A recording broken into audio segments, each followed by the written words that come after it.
High above People's High Street, in the attic rooms of the old Veitch's building, are the offices of Bobby Barr, private detective. Missing wives and wayward husbands, corrupt officials and plain old dirty dealings, he's seen it all. If you need someone to follow that cab, rifle through that drawer, climb through the window of that empty apartment and dig up the dirt, call into the offices of Bobby Barr. Cash in advance, expenses are extra, and don't call on a Wednesday afternoon if you know what's good for you. It was December in Peebles. The last of the lunchtime high school students were drifting back over the road, scattering pastry crumbs and sweet wrappers on the pavement outside the boarded-up shop that used to be Greg's.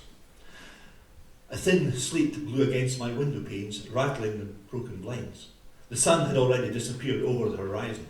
I tried cranking up the ancient metal radiator against the wall by my desk, but it just made a gurgling sound and stayed stubbornly lukewarm.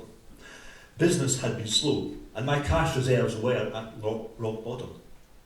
Crime seems to have plummeted since all this pandemic business began. I needed to find a job, and soon.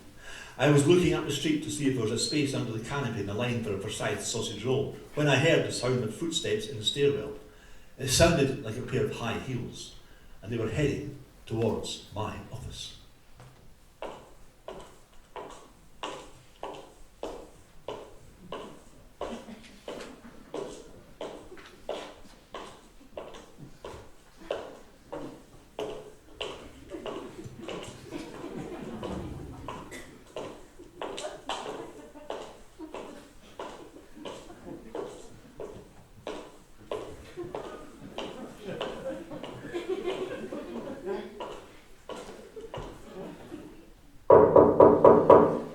I took a long last draw on my cigarette before putting on a face mask.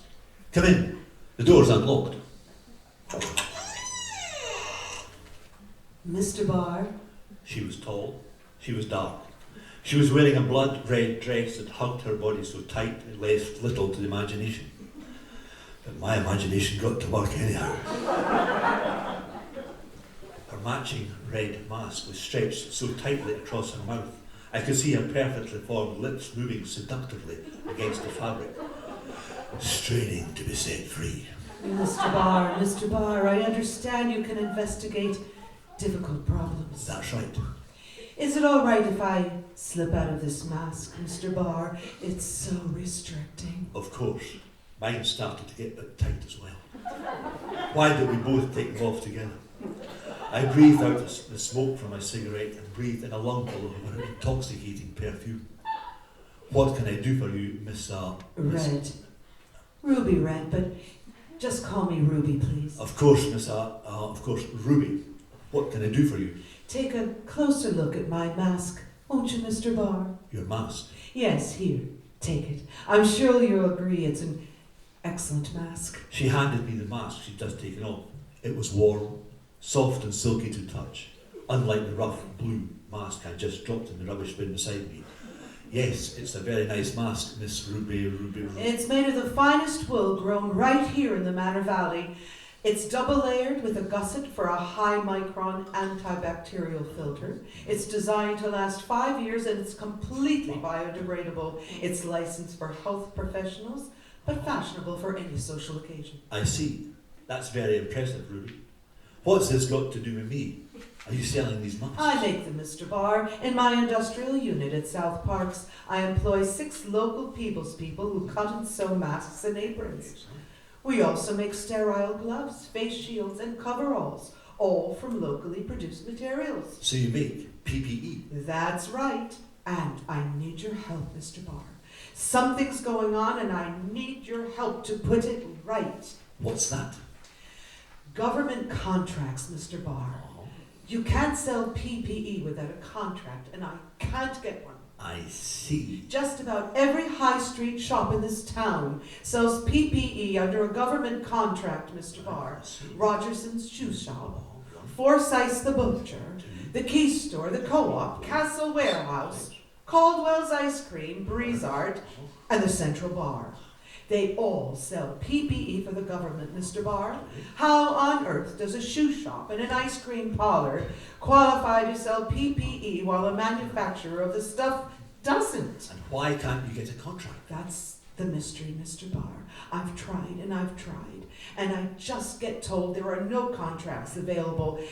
Then the next day, another corner store at People's gets one. Can't you supply these shops with PPE they're supplying to the government? Oh, Mr. Barr, I've been down that road. They're all getting their PPE from another supplier, and I tell you, it's not a patch on mine. I'll show you. She reached into her pocket and pulled out another mask. She handed it over. It was rough to the touch, crudely made compared with the smooth, silky item she'd handed me earlier. I see what you mean, Ruby, but this one's mass-produced and doesn't feel very comfortable. And they're all selling the same stuff. They are. The thing is, I'm not sure there's anything here for me to investigate. It's really a job for your local MP, don't you think? Oh, Mr. Barr, I've tried that already. I went to see my local MP, Mr. Mundane. Mundane? Well, isn't he mundane? He is, but his name's Mundell. Oh, is he hyphenated? I understand he is, a lot of the time. Well, anyway, I went to see him, and all he did was read out quotations from Boris Johnson's speeches. He didn't seem to be able to say anything for himself, and now he refuses to see me at all. I don't know what else to do, Mr. Barr, and that's why I've come to see you. I think there's something rotten going on, and I want you to find out what it is. I don't know where else to turn. I'll tell you what, Ruby. I'll make some inquiries, but there's no guarantees. That's all I ask, Mr. Barr. It's cash up front and expenses are extra. Of course. She stood up, taking another silky red mask from her pocket and slipping it on. She slowly lifted the hem of her blood-red dress and twisted her fingers into the top of a black suspender belt, somehow producing a tight roll of £20 notes. She peeled off half a dozen and laid them on the desk. Even from 2 meters away, I could still tell they were still warm. Will this be enough? That's plenty, thanks, Miss Ruby. I'll see what I can find out and give you a call. Oh, that's wonderful, Mr. Barr. You'll find my number on the label inside the mask I gave you. You can keep that one if you like. I'll keep it close by me, Ruby. Thanks. And with that, she was gone.